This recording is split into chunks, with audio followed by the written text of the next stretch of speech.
Ahora, cuando hablamos de 2N, hablamos de que tiene una carga diploide. Si hablamos de una N, tiene una carga haploide. Y de ahí sigue una segunda división. O sea, cada una de estas células que se originó en la primera meiosis va a dividirse y ahí va a generar dos células con la misma carga. Por eso que se dice que esta segunda división es ecuacional. ¿Ok? Ahora, ¿por qué es necesario la meiosis? ¿O por qué creen que se tiene que dar solamente en lo que son gametos o células sexuales? ¿Por qué es necesario?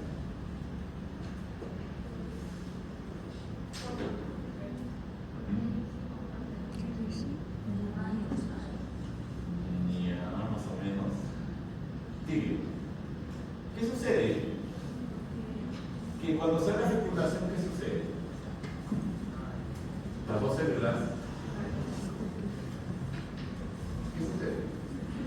Ustedes, como consecuencia de el espermatozoide de su papá y uno de su mamá, hicieron contacto. ¿Ok? ¿Y qué pasó? El espermatozoide de su papá transfirió su material genético al óvulo de su mamá. Entonces, ¿qué está haciendo ahí? Está reconstituyendo la carga genética. ¿Ok? Por eso que ustedes tienen mitad de la carga de su papá y mitad de la carga de su mamá. Imagino que se parecen algunos de los dos, ¿no? Sí, pero la idea es que se parezcan, o sea, si no son hijos de su papá, al menos tienen que ser hijos de su mamá, ¿no? Al menos. Si no, hubo cambiazo, pues, en las clínicas. Pero la idea es esa, ¿no? De que cuando se da la fecundación de estas células que son haploides, restituyan la carga diploide, que es lo que va a caracterizar a gran parte de la población. Ahora, así como también Cuando el tenemos una espermatozoide, por ejemplo, si tengo una muestra de esperma, o sea, una y le vez echo que agua, la se célula ahoga. ya realizó todo el proceso, ya sea de mitosis o meiosis, ¿qué sucede? ¿Termina en qué fase? En la telofase. En la telofase ya el material genético duplicado está en los polos opuestos. ¿Y qué tiene que suceder? Como su nombre dice, citocinesis, tiene que separarse cosas del citoplasma. Pero sí, no. Y de esa manera Sí, generamos otras hijas. ¿Sí o no? Ahora, eso va a depender del tipo de célula eucariótica que estamos hablando. ¿Por qué? Porque ya hemos visto hace bastantes clases, 10 clases, 9 clases, que la principal diferencia entre células animales y vegetales, ¿cuál es? La presencia de pares celulares. ¿De qué? ¿Está compuesto? Celulosa. ¿Ok? Entonces, en el caso de células vegetales, una vez se da ya la fase tardía, bueno, todavía está en la fase, se va a comenzar a acumular aquí unas vesículas en el plano medio de la célula. ¿Ok? Ahora, ¿por qué la célula se ha estirado un poquito?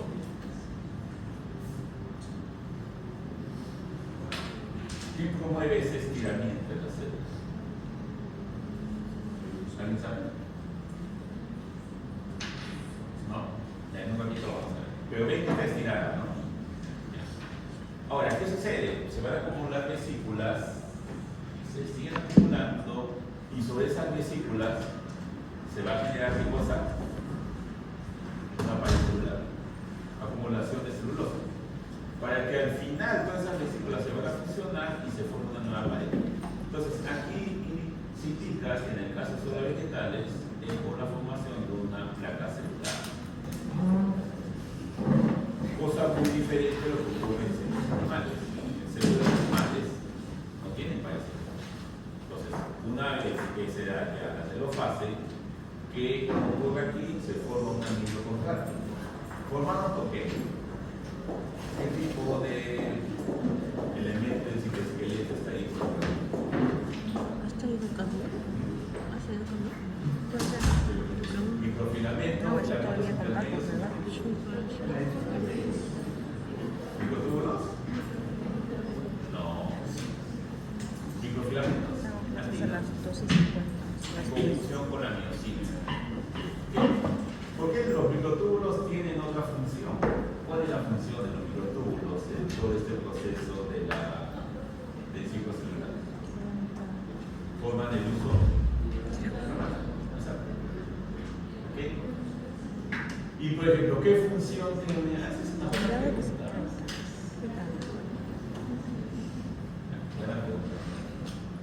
Porque, por ejemplo, se le puede preguntar cuál es, o sea, indica un papel de cada componente del citoesqueleto en lo que es la división celular o la mitosis. Fácil, ¿no? Bueno, comencemos. Ya. Microfilamentos, citocinesis, anillo contráctil. Microtúbulos, uso cromático, separación de las cromatías hermanas. Y de los filamentos intermedios, ¿dónde están involucrados? Exacto, la lámina nuclear, que es lo que vamos a ver dentro de un ratito. ¿Por qué? ¿Qué sucede en la profase? Ya que estamos hablando, aquí, a través de la mitosis. Porque para el día de mañana ustedes en su informe, bueno, dependiendo de su docente, pero generalmente lo que se les pide es que indique 2 o 3 características de cada fase. Entonces, ¿saben? Características de la profase. Primero, ¿qué es lo más evidente? Tenemos que hacer el laboratorio. Ya, los cromosomas comienzan a Esto, condensarse. Ya. tienes que ver el microscopio, o sea, tú tienes que hacer todo tu esto, Formación de luz allá, ponerle una gota y después aplicas. La cosa es que tú lo pones en el microscopio y tienes que encontrar eso. Lo que ves ahí, tienes que aprender a diferenciar. Por ejemplo, anafase, dibujas acá. Profesor, he visto anafase. Te dice ya, sí es anafase, te da el cheque para que dibujes lo que has visto.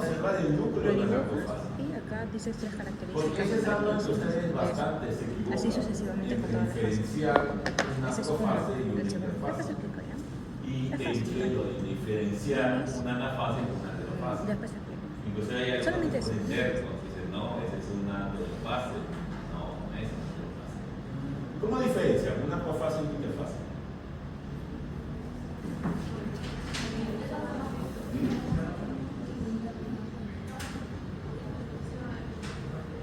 ¿Qué es eso? ¿Se ve o no el núcleo? Y ven como una bolita medio blanca. ¿Ya qué sería eso? ¿Esa es la que sería? Nucleolo. Nucleolo. Entonces, esa es una interfase. ¿Ok? O sea, ven el núcleo y ven una parte medio blanca. Esa es la interfase. ¿Ok? Yo creo que el semestre pasado, en el examen final de laboratorio, o sea, todo el mundo se aprendió esto. Puse esto, pudieron. La mayoría puso profase. Es que en la profase ustedes ya no ven el modelo. ¿Okay? Y ya ven como especies de filamentos. Tipo como le dicen un tallarín. ¿Okay? Pero se ve la diferencia, ¿no? O sea, aquí se ve el núcleo, literalmente, y se puede guiar por el nucleolo. Pero aquí ya no ven eso. ¿Ok? ¿Qué sucede? En la metafase se va a dar la máxima condensación de los cromosomas y se van a alinear, ¿dónde? En la placa ecuatorial. ¿Ok? Entonces ahí vienen 2 eventos: máxima condensación de los cromosomas y alineamiento de la placa metafásica o ecuatorial. ¿Ok? ¿Y cómo lo van a ver? Siempre van a ver aquí como estuvieran apilados, ¿no? Para luego, en la anafase, ¿qué sucede en la anafase? ¿Por qué se alinean en el medio? ¿Quién está haciendo su magia aquí? El uso cromático. O sea, ahí el uso mitótico, ¿qué sucede? Proyecta, porque está formado por qué cosa? Por los heterosomas. Ellos se van a ir a los polos y desde los polos van a proyectar filamentos de microtúbulos en sí. Ahora, esos filamentos o esos microtúbulos van a interaccionar con los cromosomas a nivel del centrómero. ¿Ok? Específicamente en una estructura que se llama, ¿cómo se llama? Cinetopolo.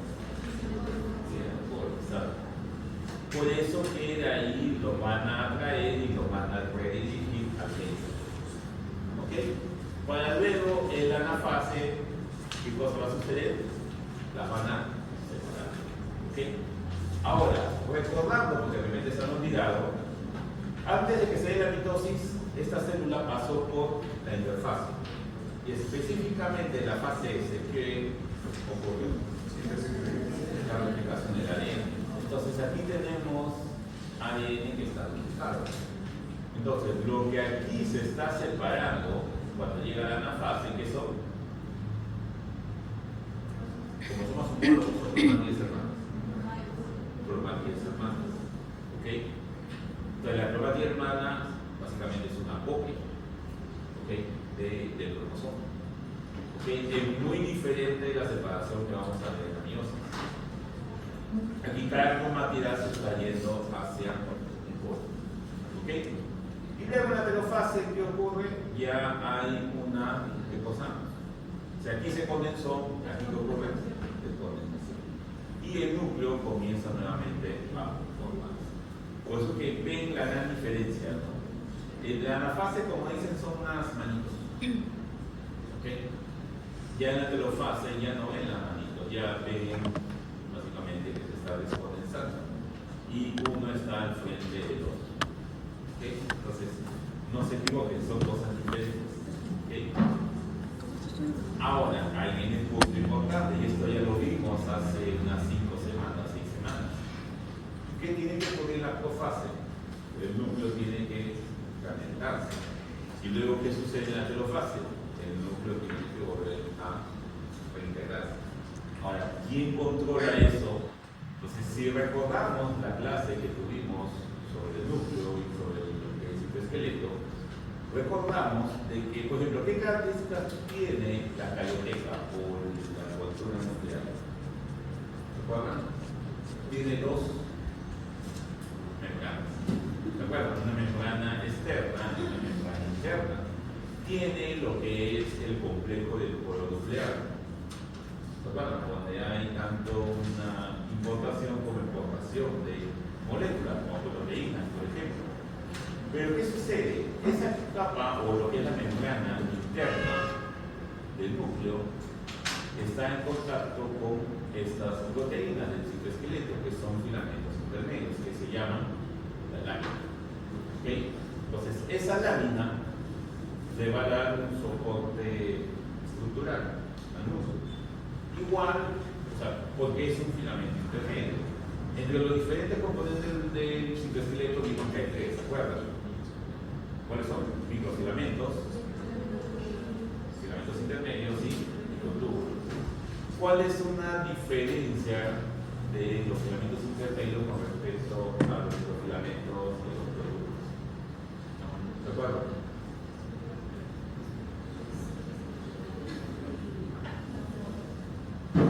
Ya la forma.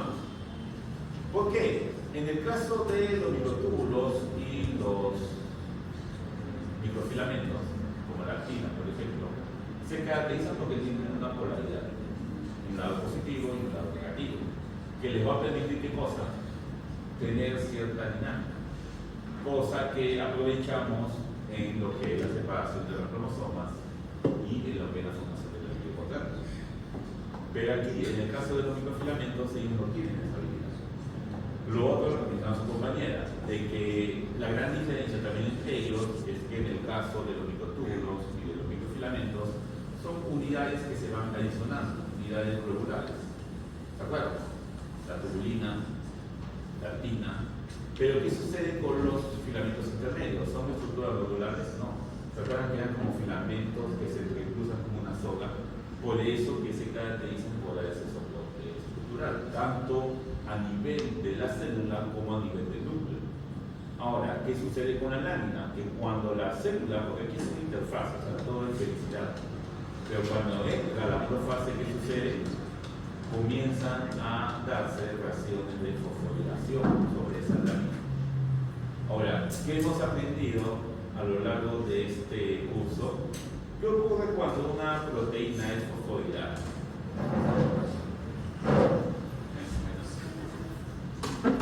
¿Qué ocurre? ¿Qué ocurre cuando fosforilan una proteína?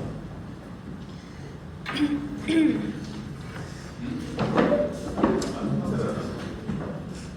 ocurre? Por ejemplo, el grupo que puso la última vez de la proteína G, ¿qué sucede cuando se fosforila una proteína?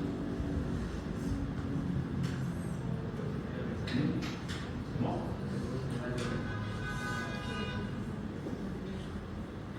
Por ejemplo, si una proteína está inactiva, pasa a estar activada, ¿o no? Ya, ¿por qué? Bueno, si le pongo el examen final, explíqueme cuál es la consecuencia de una fosforilación de una proteína. No me van a poner activa, no, pero la pregunta es, ¿qué genera esa activación? Pues fácil, hemos visto a lo largo del curso desde la semana 2. Y eso no quería haber quedado clarito. No, es sencillo. ¿Qué ocurre cuando se fosforila una proteína? Por ejemplo, acá ¿qué ocurre? Esta fosforilación que hace que las láminas que tienen afinidad entre sí de manera natural, por eso que forman todo este armazón, tienen afinidad entre ellas y se deshagan. Y al momento que ocurre eso, el núcleo se puede decir paga las consecuencias. También se deshaga. Entonces, ¿qué está causando esa fosforilación?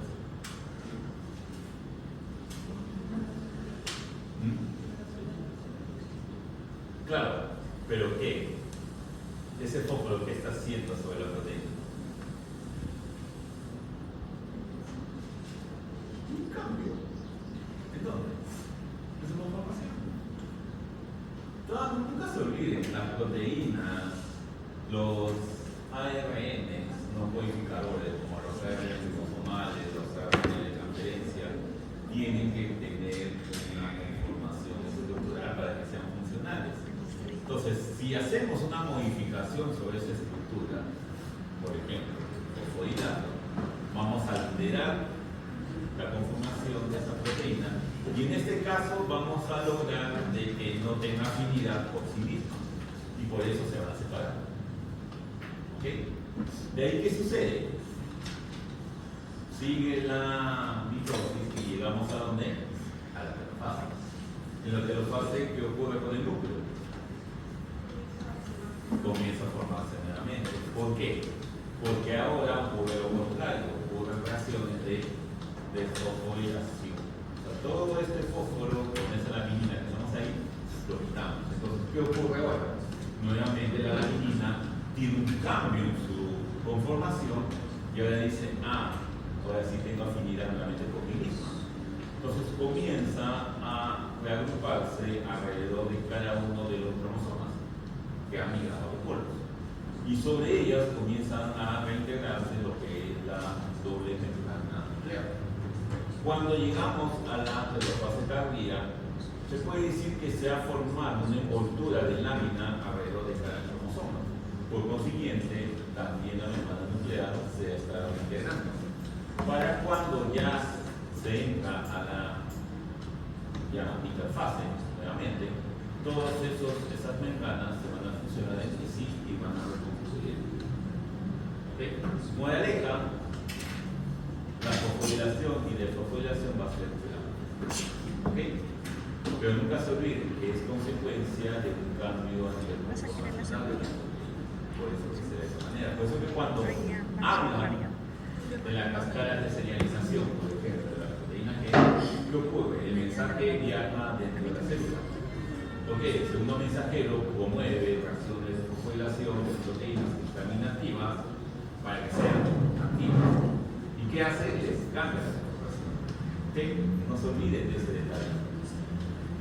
Y bueno, ¿y qué sucede con la cromatina durante todo el ciclo celular? Entonces, aquí también hay un gran detalle. Esto se llama en la fase importante. Si bien no sea, de ahí le cuento. Ok, ¿qué sucede? Las cromatinas tienen que sufrir modificaciones, porque eso es lo que estamos viendo. ¿Qué caracteriza la profase? Se condensa. ¿Y qué sucede en la telofase? Se descondensa. Ya. Entonces, ¿quién regula eso? Tiene que haber mecanismos que ¿Por qué? Porque si hablamos de la G1, ¿cómo va a estar la cromatina? Va a estar toda relajada. ¿Okay? Es un filamento al final, ¿no?, del ADN de 2 hebras. Pero ¿qué sucede? Cuando entra la etapa S, ¿qué sucede en la S? Replicación. Entonces, toda esta cromatina que está en este cromosoma, porque ya conoces la estructura del cromosoma, tiene sus bracitos y tiene su cromosoma. ¿Okay? Pero aquí está en forma relajada, en forma lineal.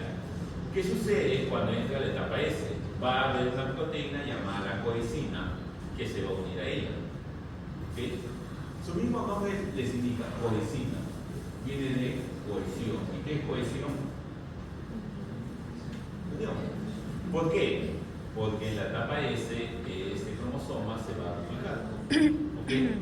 Y conforme se da esta replicación, esa coenzima va a comenzar a amontonarse y va a hacer que tanto el cromosoma original como la copia estén juntas.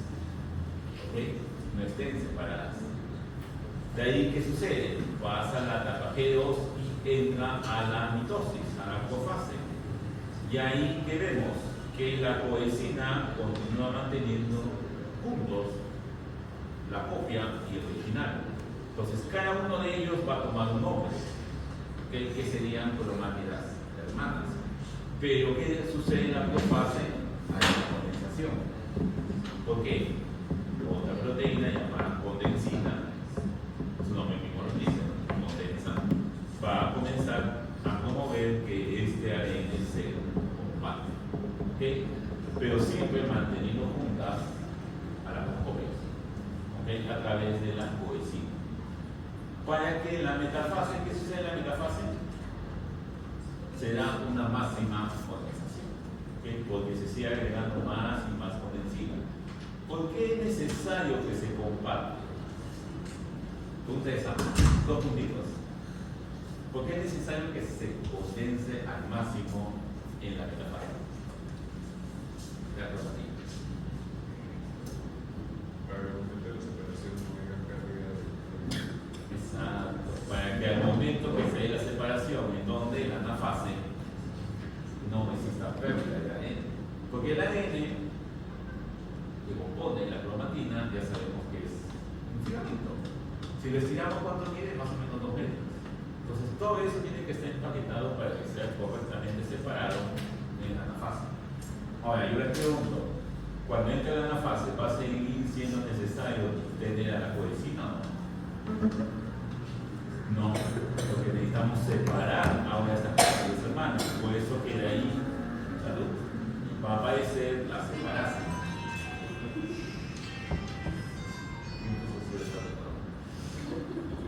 Entonces, ¿la separasa qué va a hacer? Separa, ok, a la coenzima de la cromatina. ¿Por qué? Porque es necesario que ahora sí estén relajadas para que en la anafase el uso mitótico haga su magia. ¿Cuál es su magia? Separe las cromatías hermanas. ¿Ok? Una vez que ya la separó, en la telofase, ahora es necesario que se mantenga la condensina. No, porque ella se separa materialmente. Entonces, la condensina comienza a ser descartada. Y nuevamente, ahora la cromatina comienza a descondensar sin quedar de su forma original. ¿Listo? ¿Ok? ¿Fácil? No. Los mismos nombres les ayudan. Coenzima, condensina y separación.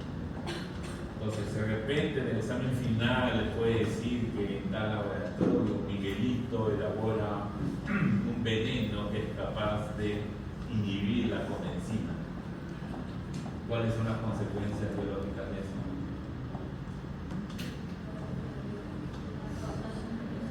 Claro, sí. ¿Qué sucede si la célula pierde la capacidad de condensar el ADN? ¿Había un correcto separamiento del material medio? No. ¿Ok? Entonces, por ese lado van a venir las preguntas.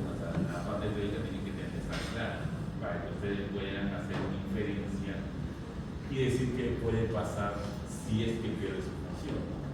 Por ejemplo, ¿qué pasa si inhibimos la separasa?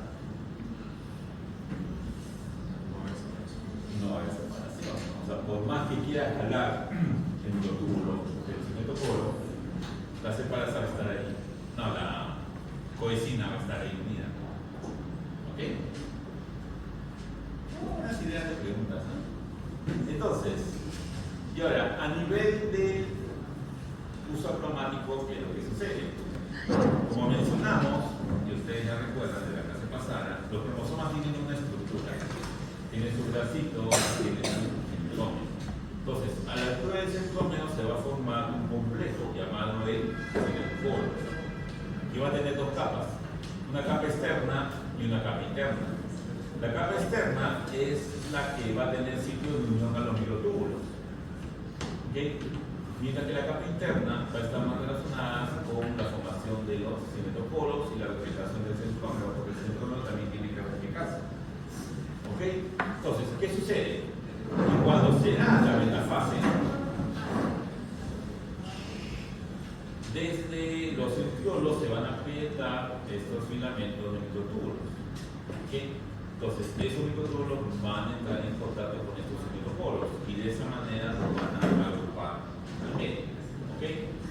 Ahora, cuando hablamos de microtúbulos, a ver si alguien se recuerda, hablamos de proteínas motoras. ¿Se acuerdan cuáles son? Lineina y kinesina. ¿Se acuerdan de esas proteínas que parecían piernas de pollo que caminaban? Ellas van a entrar, específicamente la lineína, va a tener algo muy importante.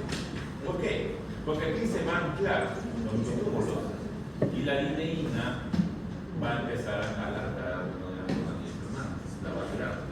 Mientras vamos a tener también las relaciones de polarización. En el extremo más y el extremo menos va a haber una adición y una resta de los filamentos y eso también, esa fuerza va a permitir que las cromatías se vayan a polos opuestos. Ahora, la pregunta que les hice, ¿por qué las células se alargan? Porque así conforme hay filamentos que van a interaccionar con el cimetoporo y permitir la separación de las cromatías hermanas, van a haber otros microtúbulos que van a estar por afuera y igual van a sufrir reacciones de polimerización. Entonces, todo esto va a ir creciendo y va haciendo que las células vayan separándose. Entonces, este uso cromático va a tener dos funciones en realidad. Una de ellas va a ser la separación de las cromatías hermanas y lo otro es permitir el alargamiento de la para de ahí favorecer al final, ¿qué cosa? La formación del anillo concápite en la citocinesis. ¿Ok? Todo eso es mitosis. Fácil, ¿no? Entonces, si la mitosis quedó clara, entonces la meiosis ya es un paseo. Porque básicamente es una repetición con ciertas modificaciones. ¿Por qué? Porque en la meiosis, a diferencia de la mitosis, ¿qué sucede? Sufre dos tipos de replicación o de etapas, podemos decir, meiosis 1 y meiosis 2. Pero no hay que olvidar que igual que las células que están en la mitosis, las que están en la meiosis también tienen que pasar por una interfase. Y si pasan por una interfase, ¿eso qué quiere decir? ¿Cómo? No. O sea, si yo le digo, ¿qué sucede con una célula? ¿O qué tiene de especial una célula que ya pasó por la interfase?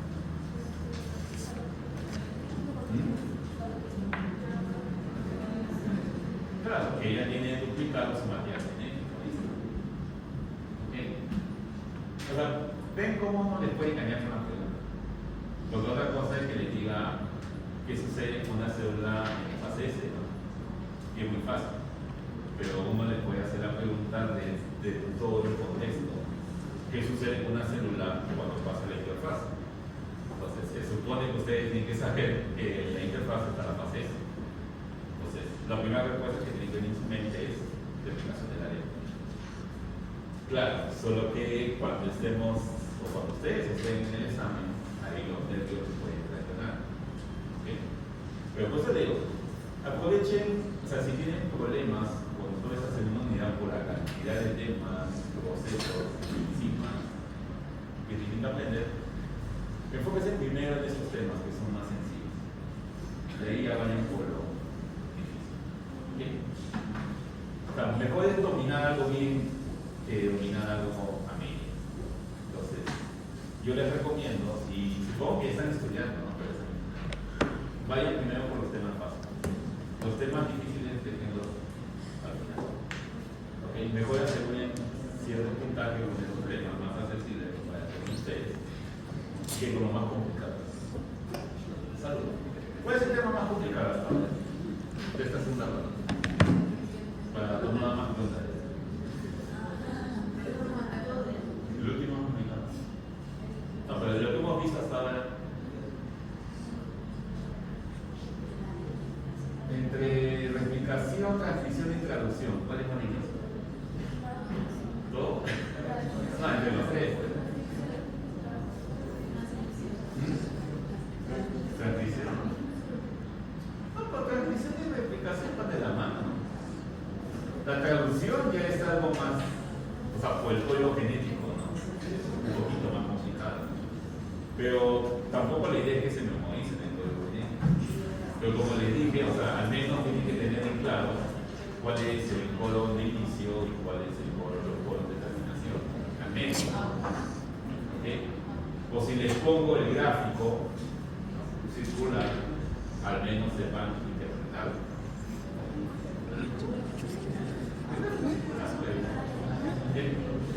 O sea, si les doy el gráfico y les hago preguntas sobre el gráfico, o sea, la idea es que lo sepan interpretar. Porque si yo les dijera, díganme cuáles son los colones involucrados en la síntesis de tal y tal aminoácido, sería ser malo. Pero les puedo dar el gráfico y les puedo hacer preguntas específicas sobre el gráfico. ¿Okay?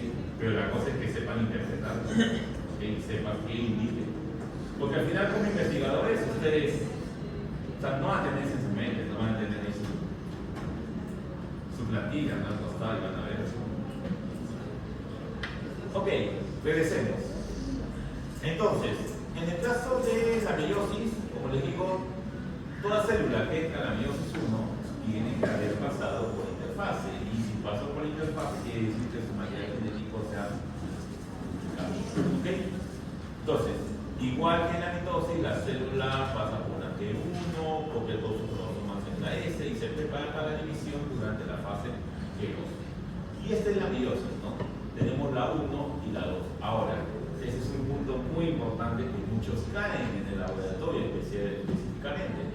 Cuando hablamos de meiosis, utilizamos el número 1 y el número 2. Y lo mismo aplica para sus fases o etapas. ¿Por qué? Porque si a ustedes se les pregunta, por ejemplo, algún evento, por ejemplo, ¿qué sucede o en qué momento se da la separación de los cromosomas homólogos? ¿Eso qué sería? ¿En la fase 1 o en la fase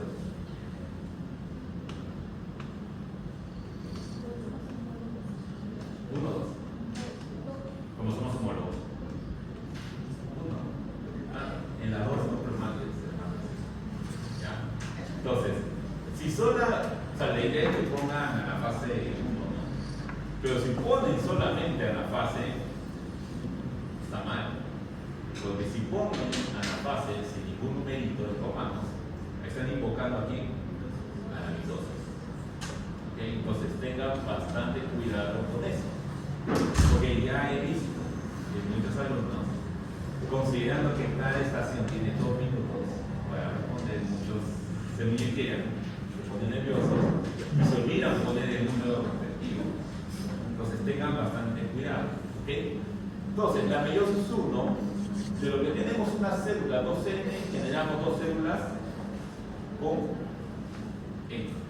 Por eso que es reduccional. Y la meiosis 2, cada una de esas células que tiene una carga de N va a generar 2 células con N. Entonces, en total tenemos, o sea, si lo vemos la meiosis como un proceso general, tenemos que una célula diploide se generan 4 células haploides. Y listo. imagínense lo sencillo. Acá tenemos mi media. Pero ahí viene lo interesante y también lo traumático para muchos de ustedes, es que la profase 1 tiene 5 etapas. ¿Ok? Que esto es lo más probable que se les va a preguntar en su pasito de laboratorio la semana, es lo más probable que les pueda venir en el examen final de laboratorio y es lo más probable que les pueda venir en el examen final de teoría. Cada una de ellas es importante, pero ¿cuál es la estrella de todas estas fases? ¿Por qué? Ocurre protosinoide. Y es lo que va a caracterizar y es lo que va a diferenciar a la meiosis de la mitosis. ¿Por qué? En la mitosis, las células ciclas que se generan van a ser iguales entre sí o no. Sí. Y van a ser iguales a la célula madre. O sea, se puede decir que son copias exactas. Pero ¿qué sucede en la meiosis? ¿Las células ciclas se parecen entre sí? ¿Y se parecen con la célula madre? Tampoco. Porque aquí, en el panuteno, ocurre lo que es la recombinación genética. Y es lo que promueve la variabilidad entre las células somáticas o terminales. Por eso que ustedes tienen hermanos, ¿no? ¿No tienen?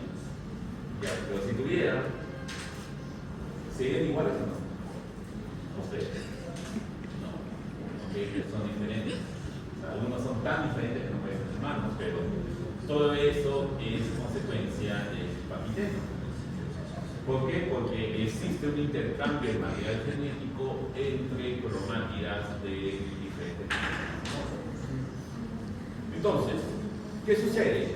En el endoteno, la membrana nuclear todavía va a estar ahí presente. Entonces, si vemos todavía la membrana nuclear, ¿eso qué quiere decir? ¿Qué sucede? ¿Qué ha sucedido con la lámina?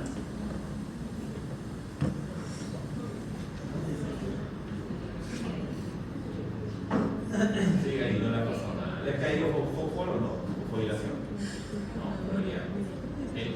Pero ¿qué sucede? Que el material genético, en este caso, los cromosomas, ya están duplicados, porque tuvo que pasar por la interfaz, y la interfaz está la fase S. Entonces, ¿qué sucede? Que como están duplicados, cada cromosoma va a estar compuesto por dos cromátidos. ¿Okay? Igual que en el caso de la.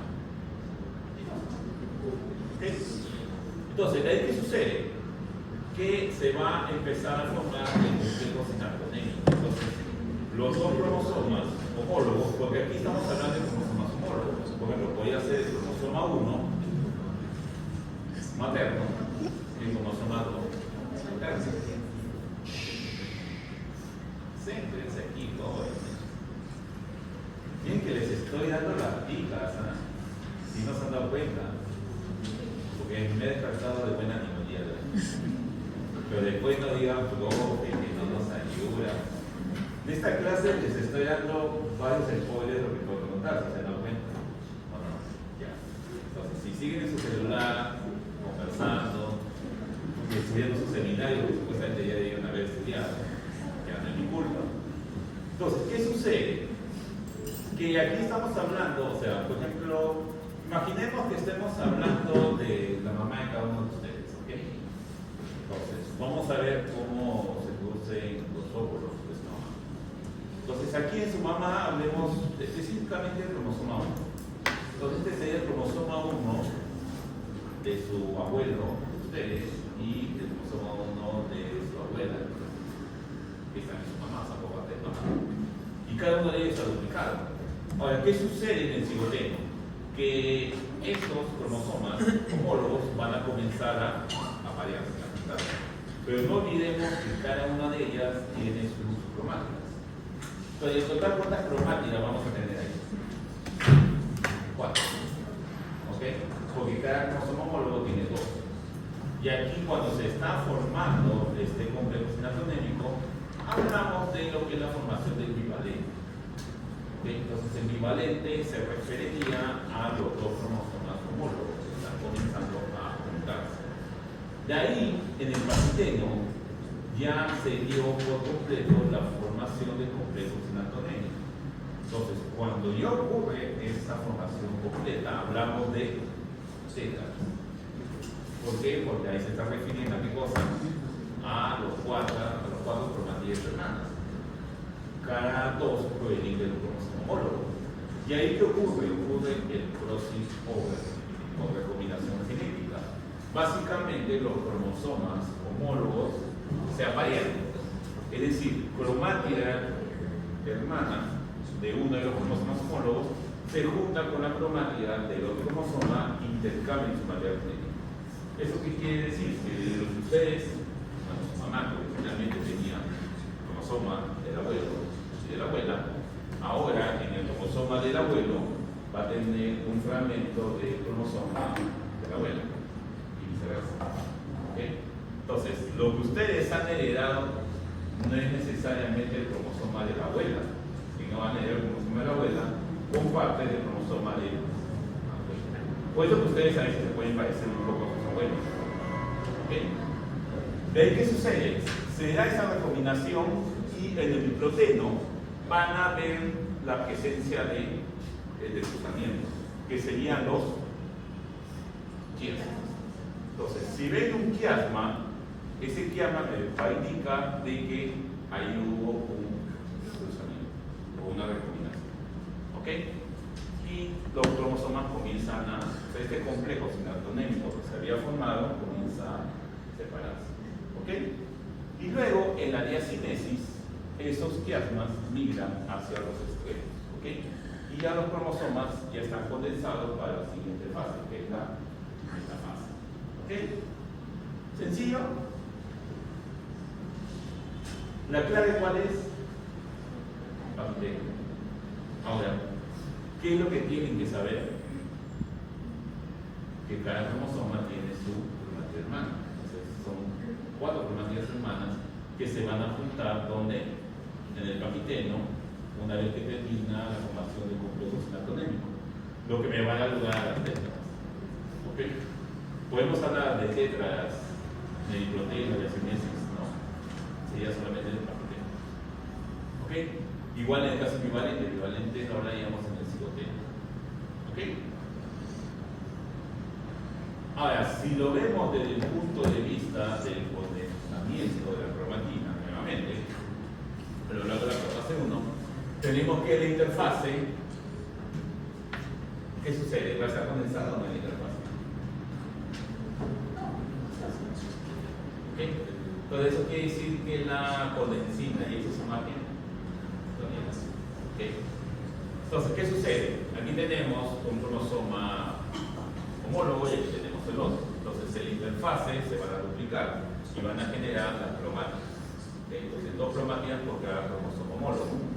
De ahí, en el endoteno van a estar todavía separados y en el cigoteno se comienza a formar el complejo sinatonémico. O sea, aquí la única diferencia es que comienza a condensarse. ¿Okay? Aquí comienza a formar el complejo sinatonémico, aquí hablamos de bivalentes.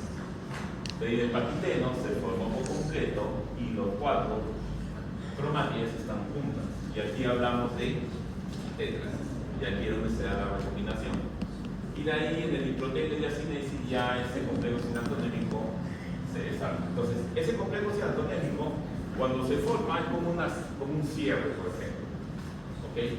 Que va a estar uniendo lo que son las cromátidas de los 2 cromosomas homólogos. Entonces, ¿eso que va a permitir? Que se dé de una mejor manera eficiente lo que es la recombinación. ¿Okay? Porque están frente a frente. ¿Okay? Y aquí ya tenemos la participación de lo que es la coenzima. ¿Se acuerdan de la coenzima? ¿Qué hace? No, ¿qué hacía la coenzima en la mitosis?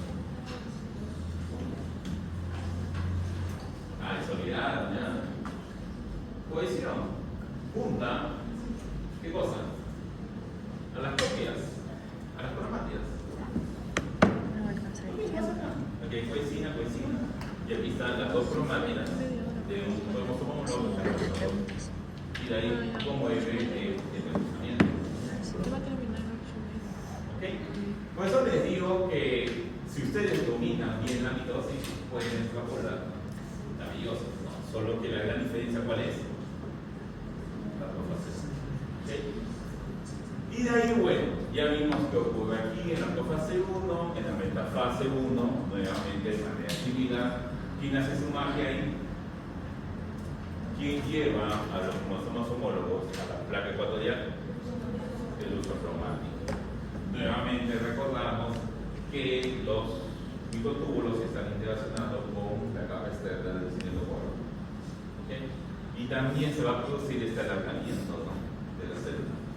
Ahora, aquí, ¿cuál es el punto importante? Que lo que se están alineando son los padres de los cromosomas homólogos, cada uno con sus dos cromátides hermanas. Pero en la anafase lo que se van a separar, ¿qué cosas son? Los cromosomas homólogos. ¿Okay? Estas son las que se van a separar. Y de ahí en la telofase 1 ya sabemos, ocurre el descondensamiento, el núcleo se forma porque comienza a desfosforilarse. ¿Quién? La lámina. ¿Por qué? Porque aquí ya ocurrió su fosforilación. ¿Ven cómo todo está integrado? Bonito, ¿no? ¿No? Y de ahí, ¿qué sucede en la meiosis 2? Tenemos ya cada célula haploide, porque ya se redució el material genético, la carga, porque en la anafase 1 se separaron los cromosomas homólogos. Pero aquí, cada cromosoma homólogo tiene sus dos cromátides hermanas, que son las que se van a separar en la anafase 2. Por eso que de ahí cada célula haploide no genera dos células haploides. ¿Listo? ¿Se entendió? Fácil, ¿no? Y bueno, este es lo que ustedes observarían en el microscopio óptico. Entonces, ¿es fácil diferenciarlas de meiosis 1 y meiosis 2? ¿O no? ¿No? ¿Por qué? En meiosis 1 hablamos de una célula nomás. En la meiosis 2 hablamos de dos células que están juntas. Claro. Es fácil distinguirla, ¿o no? Es una, dos. ¿Ok? Y está la célula profase, metafase, anafase, telofase y citosíntesis. Y de ahí cada una de esas células, nuevamente, profase 2, metafase 2, cada fase 2, telofase 2, que no es una telofase, y lo que es la citosíntesis. Entonces, la gran diferencia es que aquí hablamos de una célula y aquí hablamos de dos. Ahora, cuando yo les pregunto, ¿cómo diferencian meiosis 1 de la mitosis? Porque esto es fácil. Una célula, dos células. Pero una mitosis de una meiosis 1, no la diferencia.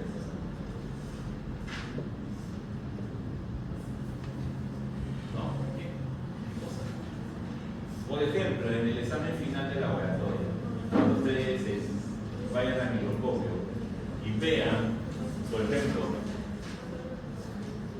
vean esto de aquí. ¿Cómo sacan que es metafase 1 de metafase? Uno es horizontal y otro es vertical. Ok, pues punto, uno es horizontal y el otro es vertical. No, pero con respecto al de la mitosis, ¿hay diferencia, no? En la metafase. Claro, eso te permite diferenciar entre las dos metafases. Pero a nivel de metafase 1 con la metafase de la mitosis, ¿cómo la diferencia? ¿2, 1? No, mitosis, metafase de mitosis con metafase 1. ¿Cómo lo diferencia? ¿Ah?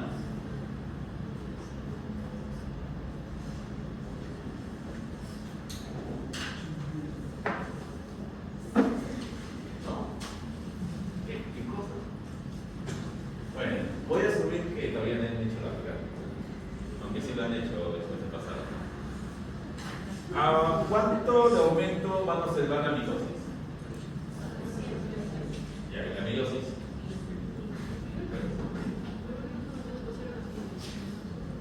Ahí viene el detalle.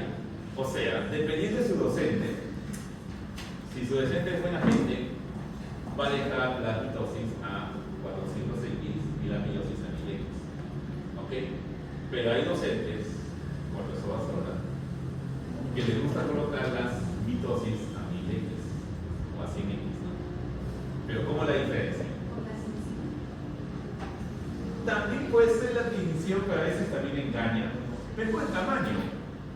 Si ustedes ven el campo de visión y ven un celular a 1000X, es mitosis. ¿Por qué? ¿Qué muestra ustedes van a utilizar para ver la mitosis? Alium cepa. ¿Cómo? Raíces de cebolla, alium cepa. ¿Ok? ¿Y qué van a utilizar para ver meiosis? Sea maíz, pero ¿qué de maíz? ¿Ah?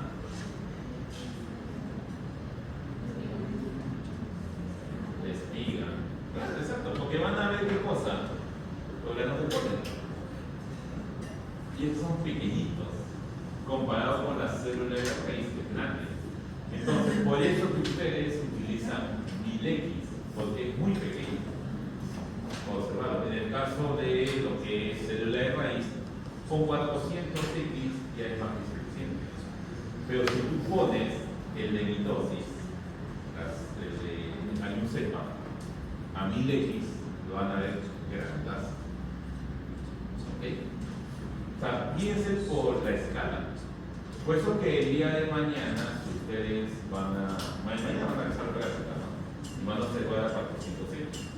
Pero hagan la consulta a su docente, por este caso, si lo pueden poner a 1000X para que vean la diferencia y tomen fotos. ¿Ok? ¿Y listo? Entonces, a ver, ¿y cuál es la coloración o la tinción que se usa para mitosis? Oseína, acetoproteína. ¿Y de meiosis?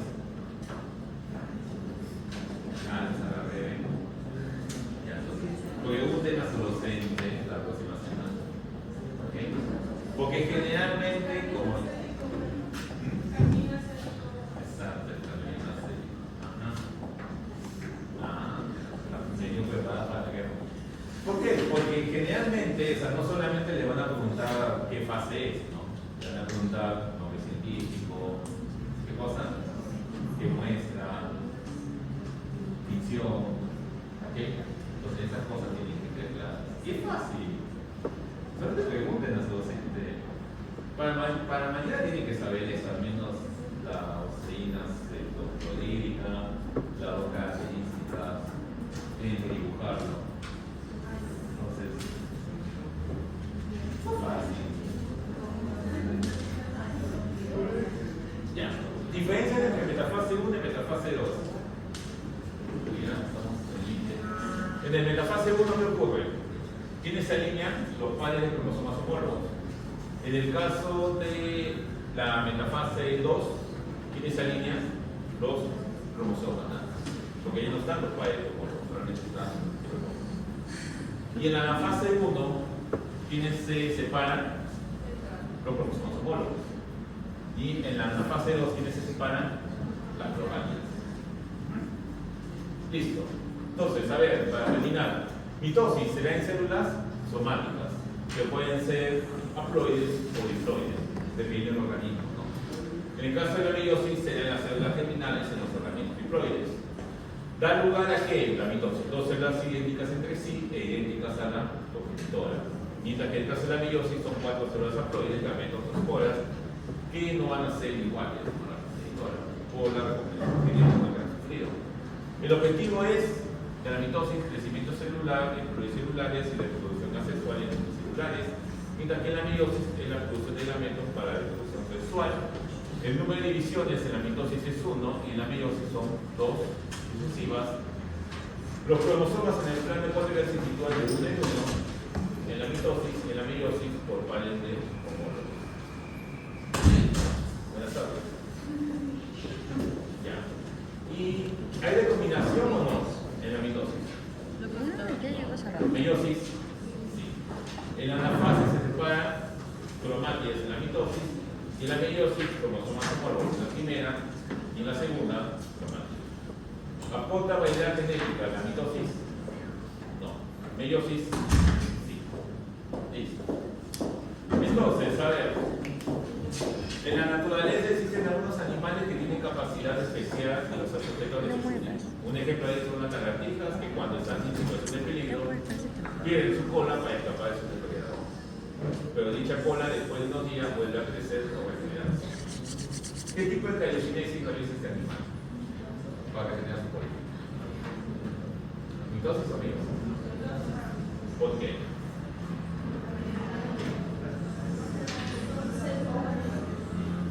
Las somáticas que tienen que ser reemplazadas no necesitan de la variabilidad ni reducir su carga genética para eso. Cuatro características, ¿saben? ¿Tipo de citocinesis que realizan sus células?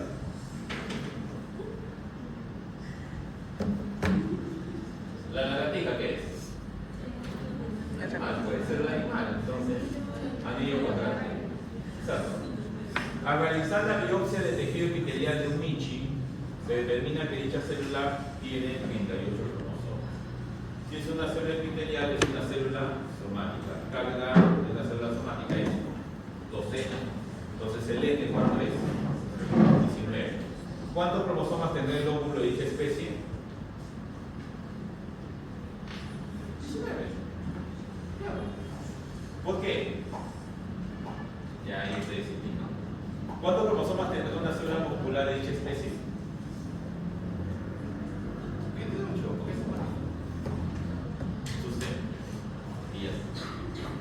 Listo, venga.